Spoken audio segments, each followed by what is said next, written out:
The story you're about to witness is about one of Africa's most notorious big cats. As we go through this journey, we will see the rise and potentially the fall of a pride. Right now, there's actually two lionesses making their way over here. I eventually decided to meet up with the lionesses at a certain halfway point. When I got there, I was a bit surprised on how much bigger I was compared to them. But to be fair, they are still subadults. Very quickly, we made our way out of the open plain and back to safer ground. From here, life was quite peaceful. And in this particular season, with a moment of peace like this, there's little time to be wasted. And so sure enough, my bloodline would start to be created. So it wasn't too long before me and the now pregnant lioness needed food. So we went out on a long search to see what we could find.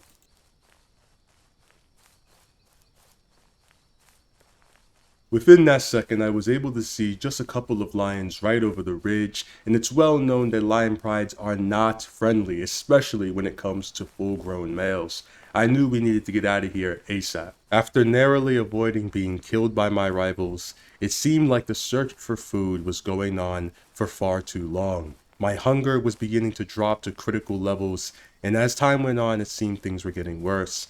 But eventually, we had a break.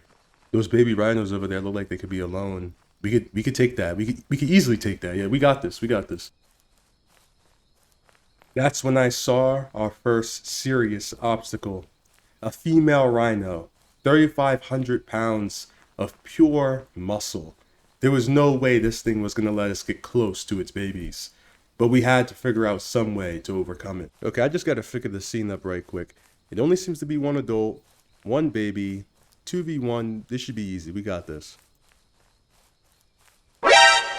When I was trying to figure out what we were up against, I had made a critical error. I had assumed that that rhino in the background was a baby because of the distance between us, not realizing that this is a full-grown male. Okay, I got them both focused on me. Good. Now the lioness can swoop in, get some more damage off, get that bleed going. Alright, well, I get what they're trying to do, but this is the worst way they could possibly go about it. He's trying to keep me at bay as best as he can while the other one watches the babies. And yeah, that could work, but the only problem is that now the fence they got is split up way too far. And that gives me the chance to do this. Alright, another confirmed hit. This battle seemed to rage on forever, but ultimately it was a fight over bloodlines. Either them or us.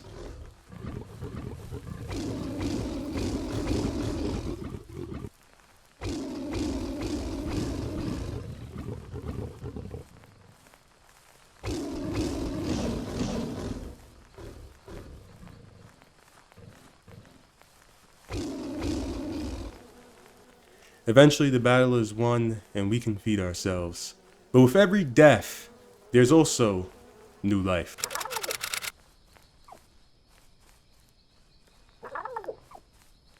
And there we go, just like that, finally have cubs. So I guess that makes me officially a king now, right? If the change of the season brings about new challenges to this lion pride, survival will be harder as it goes on.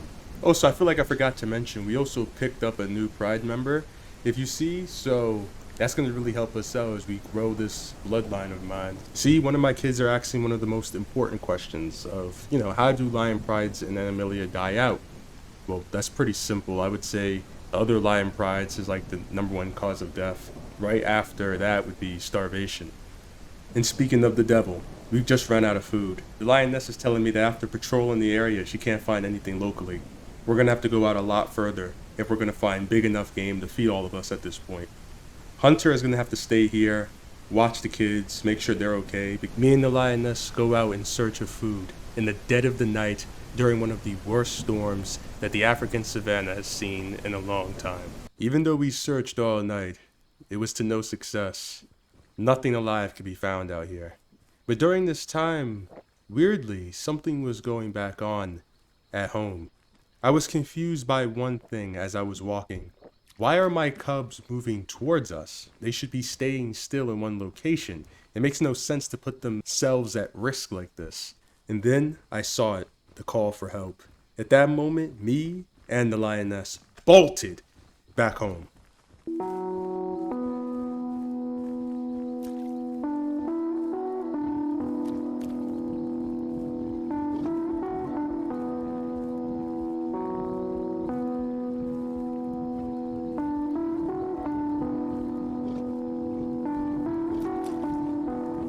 A random lion attacked?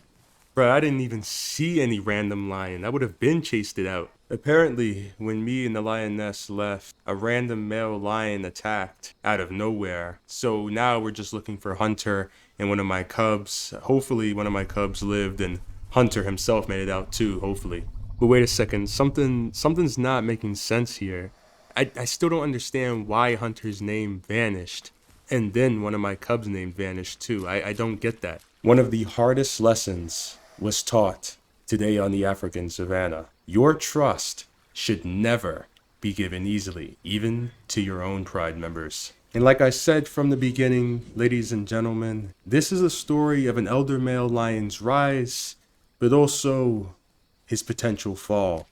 What I forgot to tell you is that it wasn't food, water, or even the elements themselves that took away one of my cubs, that ruined some of my bloodline, but it was actually a fellow member of my own pride. Check the mic and make sure it sound right, boys.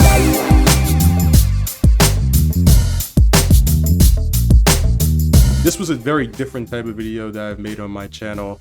If you liked it, let me know in the comments down below. Don't forget to hit that like button. Comment down below your suggestions for a type of video you'd like to see me do next. And as always, guys, I am Moonlight F, and I am just looking out for you.